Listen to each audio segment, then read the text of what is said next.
So while he's after the ball, let me show you some of these wild plants. So obviously you have queen anne's lace, and you have ironweed, and all the different medicinal plants that grow wild here. The lake's muddy from the hard rains.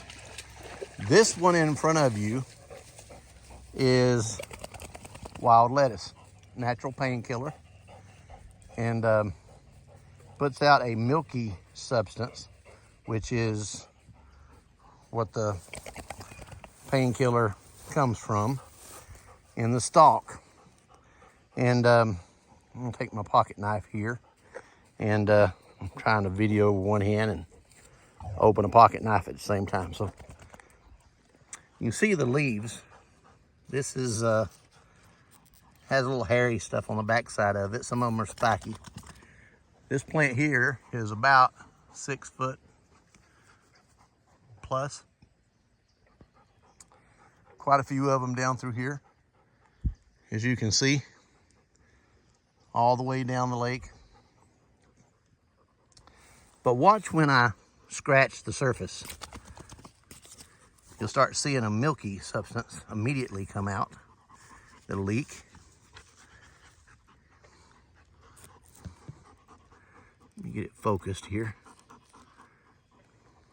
I'm not sure if it's focused or not. I hope it is. So, as you can see, it immediately comes out. This is a natural painkiller.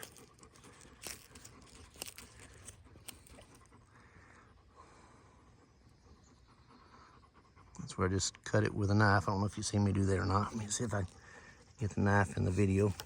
My fingernails are dirty. I've been in the woods. Look at that substance there. Anyway, it leaks off, and a lot of times, believe it or not, the deer will eat on it and break the tops. I'll show that to you here. Hold on. A lot of ironweed right there. See, right here's one that the deer, 2 of them, the deer have broken off. As you can see, the deer broke those off. So the deer, and I'm sure that the Native Americans, the Cherokee, here see a lot of leakage where the deer have been gnawing on it.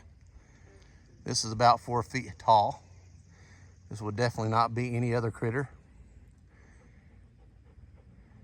The deer are notorious for chewing on this when they're trying to shed their antlers or they have pain.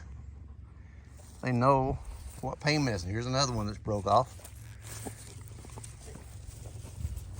You want me to throw his ball again? Okay, hold on. Let me get your ball. Hold on. Are you ready? Are you ready? So, yes, have a lot of different wild species here that are native to the North Carolina mountains. I'm in the Smoky Mountains. A lot of wild lettuce. This is some wild lettuce right here. Here's one that's about to go to seed, like the first one I showed you. This one's about 5 or 6 feet tall. They do put out a bloom.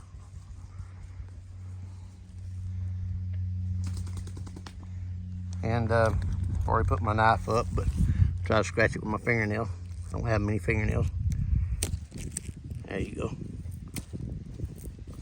I'll just kind of break it off a little bit. So you can kind of see what we have here. So you can boil this down, and when you boil all the leaves and the stalk and what have you of this, it will boil down and become a sticky, dark syrup, of which you can save as a pain medication. And again, you can rip a leaf off and you can see it to start leak. I've been using a chainsaw, so I've got grease. Fingernails look terrible. You can see all of it leaking out. Same way that latex would leak out of a rubber tree. So all this leafy substance, look at all that on my finger, it comes out so quickly. It's basically a hollow plant. So it's all the goodness is in the stalk, mostly. But you can take all these leaves and the stalk, everything, and crush it up, boil it down. My suggestion would be to get as pure of the liquid as you possibly could, the white substance, and boil it down. And it will be a more pure substance that you're trying to make for a painkiller. No opium in it. It's not an opioid. And but it does help with pain, believe it or not. And much like the aspen tree out west will leak a substance within its bark. They have thick bark in an aspen tree. And as you can see when I pull the leaves off where it starts leaking, if I were to cut it, it would do the same thing. So this is a natural painkiller. This is what's called wild lettuce. I don't know the botanical term for it, but I can look it up. Let me throw your ball for you again. I'm sorry, you're being patient. You're being patient. Fontana loves, well, you pulled it out of my hand. I didn't get a chance to throw it for him. So, there you go. Lay it down. Lay it down. You can be patient too. You can be patient too, okay? You can be patient too. Are you ready? Here we go. Here we go.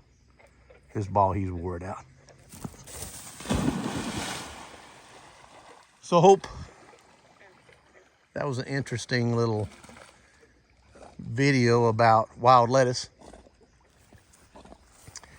And we have bukus of it around here.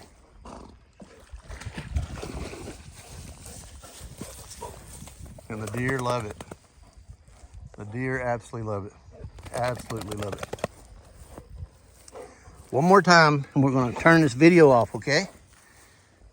Ready?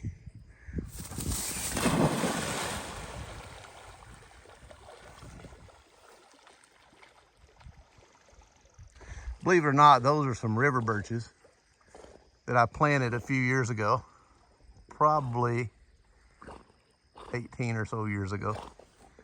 And now they're probably 2 foot thick at the bottom. They're kind of has the peeling bark. Beautiful, beautiful trees. So I'm gonna clean up underneath this, and nice shady area. The lake is not normally muddy like this. And this is gonna be an area where we will set up a covered swing and sit and relax and read a book. You don't want to quit, do you, buddy? You ready? Let's go down here. Let's go down here. Let's go down this way. Okay? Come on. Are you ready?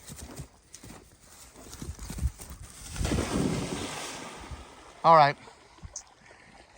I haven't weed-eated this down by the lake. We will be doing that soon, but right now it's a habitat.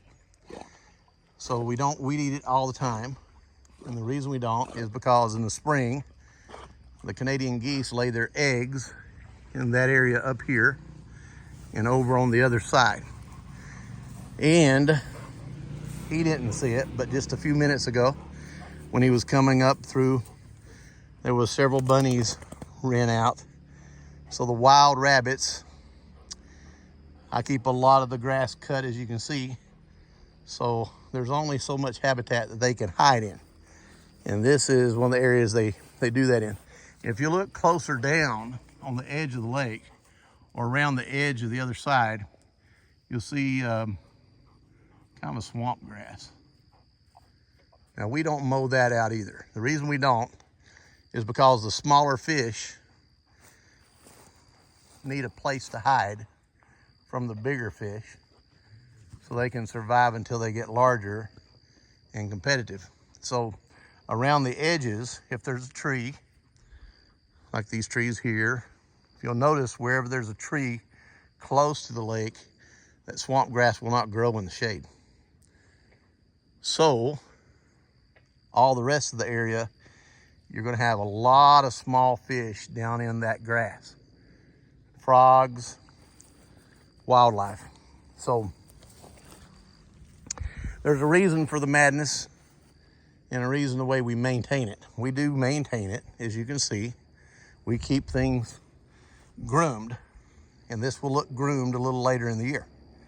But until all the habitat gets through all their nesting, and which is going to be about another month, we will leave it like it is and let it grow, let the weeds grow, and it's okay. It's nature. It's part of the mountains, and we like it that way. So I'm going to get back up to the cabin. God bless.